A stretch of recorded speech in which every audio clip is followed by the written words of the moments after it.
Welcome back, folks. All right, so this is going to be a really brief review. Some of you guys that always ask me to get right to the point, you're going to like this one.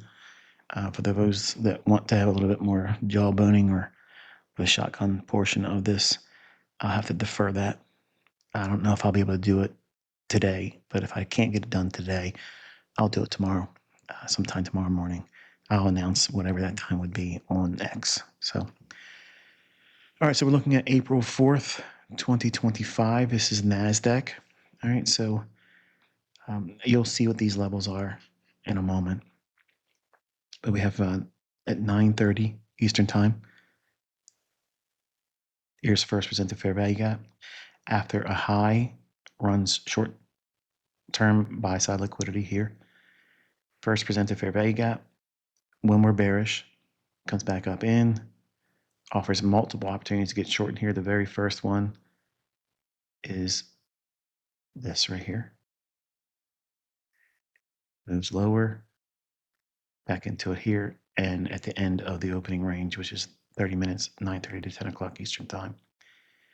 During the 9:50 to 10:10 macro, all in here. Every one of these opportunities here gets short. Then we have this buy side and bounce, sell side efficiency once price breaks away and through it.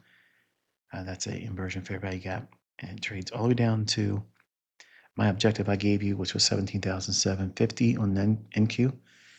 And I mentioned that it could trade to 17,350, but I didn't feel it was going to do it yesterday. And you'll see that it got real close to it, but it didn't get there. So at the 1050 to 1110 macro, price rebounds right back up into that inversion fair value gap there and touches the high of the wick that I gave you as a discounted rate to watch for the targets basically on NQ on the daily chart. Market uses the inversion fair value gap here, breaks lower, trades down into upper quadrant of the wick on the daily chart, which we'll see in a moment. It breaks lower, back down in, went below 17,750, and then we're in the lunch hour now. So it goes one more time, sweeps below the low, and then comes all the way back up into the 150 to 210 macro. Now for the afternoon, I want you to look at it this way. We have 130 is that the ICT stuff, the stuff that's not in books, and no one knows because I'm still teaching it. The opening range for the PM session. Okay. So George Engel never taught this. Okay. Larry Williams never taught this. Gann never taught it. Wyckoff never taught it. Supply and demand guys don't know anything about it.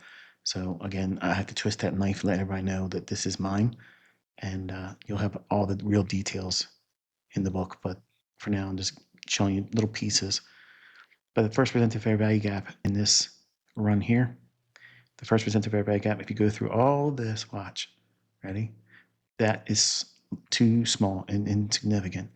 Contrast that with this. See that right there? Much more prominent.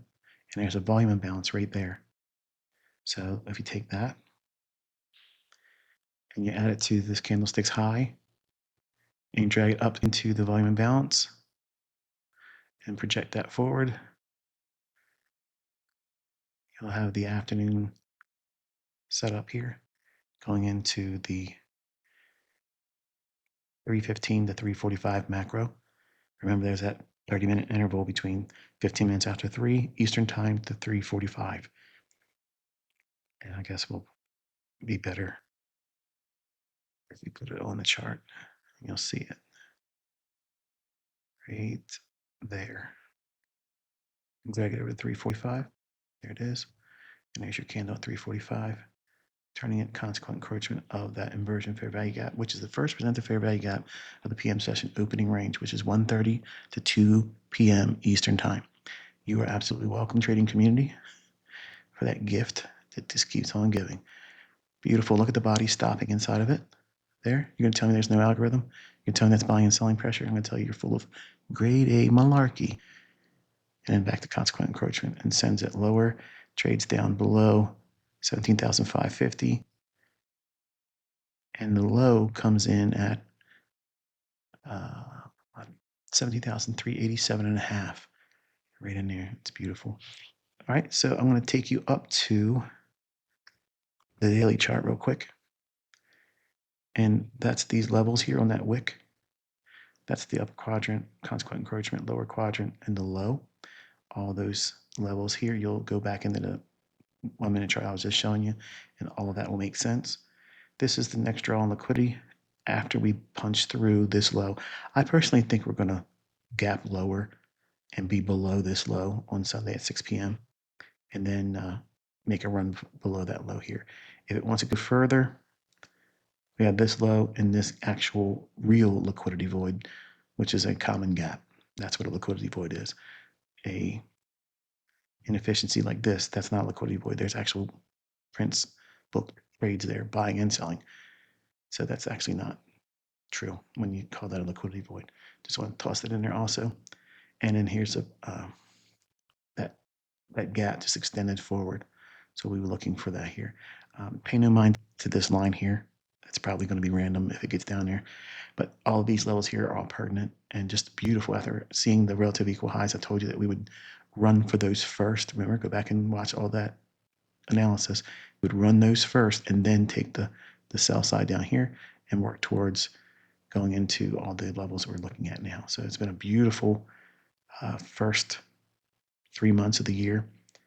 And then on Sunday, I will see what we get at the opening at 6 p.m. You can keep up with me on X around that time. And I'm sure I'll have something to say about it then. Like I said, if I can do the Shotgun Saturday portion, I'll do it sometime today. It'll be on X. I don't want to do it on the YouTube channel because now I've done this video here. If I can't do it, then I'll do it on X tomorrow morning. And I'll announce the time when it is and what it's about. Okay? Until I talk to you then, Lord willing, be safe.